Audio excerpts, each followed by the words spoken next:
मित्रांनो, आता पुन्हा एकदा आमचं कॉन्टॅक्ट बरं तुला नाही खबर हे गाणं जोरात वाजेल. भावी नगरसेवक आता गुडघ्याला भाशिंग बांधून तयार बसतील. अण्णा दादा मामा मालक या सर्वांची आता पुन्हा चलती होईल. कारण सुप्रीम कोर्टाचा निकाल आलेला आहे आणि सुप्रीम कोर्टानं राज्य निवडणूक आयोगाला सांगितलेलं आहे की 4 महिन्यात नोटिफिकेशन काढा स्थानिक स्वराज्य संस्थांच्या निवडणुकींबद्दल आणि 4 महिन्यामध्ये तुम्ही निवडणुका घेतल्या पाहिजेत आणि निकालसुद्धा लावला पाहिजेत.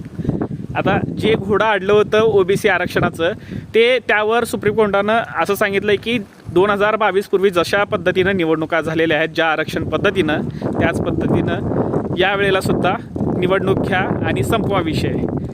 आता जे भावी नगरसेवक आहेत ते आता जोरात तयारीला लागतील. आता तुम्हाला जागोजागी विकास कामाचे होर्डिंग्स दिसतील.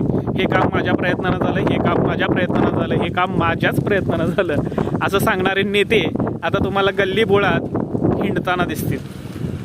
नळाचे प्रश्न, गटारीचे प्रश्न, लाईटीचे प्रश्न, त्याच्यानंतर रोडचे प्रश्न घेऊन महानगरपालिकेचे चक्रा मारणारे नेतेसुद्धा तुम्हाला आता दिसतील आणि त्या कामाच्या पोचपावत्या म्हणून भर चौकामध्ये तुमच्या घराच्या समोर तुमच्या चौकामध्ये मोठमोठे बॅनर लागायला सुरुवात होतील. चला, तुम्हाला आणि मलासुद्धा या स्थानिक स्वराज्य संस्थेच्या निवडणुकीमध्ये मतदान करायचं आहे बरं का.